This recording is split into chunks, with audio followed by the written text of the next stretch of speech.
how do we prevent decay? What is it that is in our control?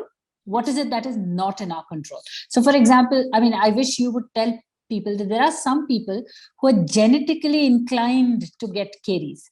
There is that X factor which you can't pinpoint, because I feel really helpless when I have patients who are so meticulous, but every 6 months they will come back with a new cavity. So if you can throw some light on that. Yes, some research has shown that genetics does play some role in I wouldn't say exactly a decay process.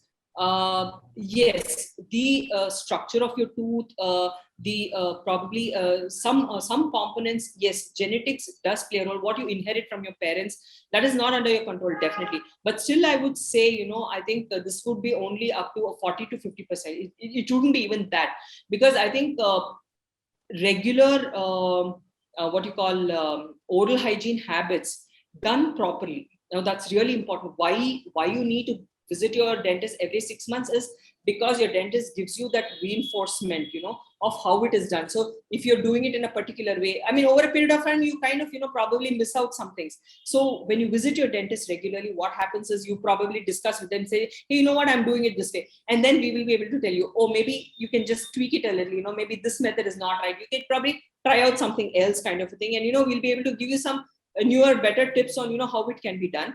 And of course, apart from brushing, I think in today's date and time, what we call as interdental cleaning becomes really important. And this is something that, even in my practice, I emphasize very clearly and tell my patients why interdental cleaning is important and what exactly is interdental cleaning. Again, between the teeth cleaning, that is, I can't emphasize more and say enough. is how many of my patients come with decay between teeth and how many times it goes undetected. So it's very, very, very important that we clean, because like I said earlier, plaque is something that does get accumulated on all the tooth surfaces, including the root portion of the tooth, including your prosthesis. When I say prosthesis, any kind of tooth replacement you have in your mouth, plaque gets accumulated even on those. And this plaque is something that's constantly forming in your mouth. And this is something that has to be disrupted and removed constantly. So that's where, again, your diet and food habits come into play, where you need to incorporate more fibrous food, more crunchy, vegetables and fruits in your diet that is constantly disrupting this plaque and removing it. Apart from the brushing, brushing again is a mechanical action that is disrupting the plaque. That is what it is doing. So apart from that, what you need to do constantly is focus on eating more fibrous food, which disrupt and acts as a natural cleanser. And of course, like I said, interdental cleaning aids, there are several ones available, like you have the flosses, you have the brushes, you have the oral irrigation devices. I mean, everything is available in the market.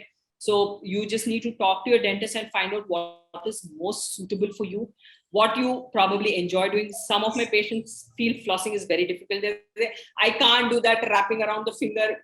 I can't reach the back portion. I can't do this. I can't do that. Well, if you ask me, I would say, no, that's not any excuse. You can still do it.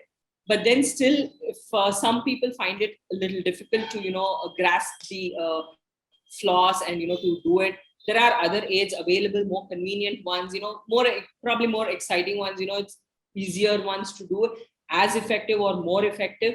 So that is one thing I would definitely emphasize on. And then, of course, shifting to a little more healthier diet in that sense, where you use like say for kids, it becomes really difficult. It's really difficult to tell them not to snack on some yummies and goodies, like some cookies they want to have, something they want to eat, some chocolate they want to have. It's absolutely difficult to say an absolute no to them.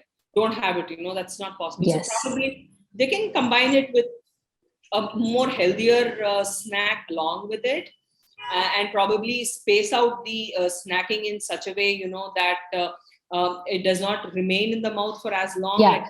Sorry to interrupt, but Dr. Rekha, here's what I do. I actually make a bargain with the child and I tell them, every time you eat a chocolate or a sweet or something sticky, yes, make sure you take half a glass of water along with it, so that as soon as you finish eating, you swish, gargle, wash it off your teeth. Yes. That's like a compromise that I can arrive at. I mean, because you mentioned it, I thought of it. Yeah. No. See, what happens is, especially with the child patients, you need to kind of inspire them. You need to motivate them. No amount of regulation or trying to discipline will help. That's not going to help, so there is so many different ways. You need to make it a little more exciting for them, that they need to do it, kind of a thing. Yeah. And how many of us have to have a piece of chocolate before going to bed? So let's not blame the kids alone. We're all guilty of the same. Absolutely. Like I said, you cannot say no to the yummy. So, but then again, just pay some attention that you kind of counter it with something else. Very timely kind of a thing. So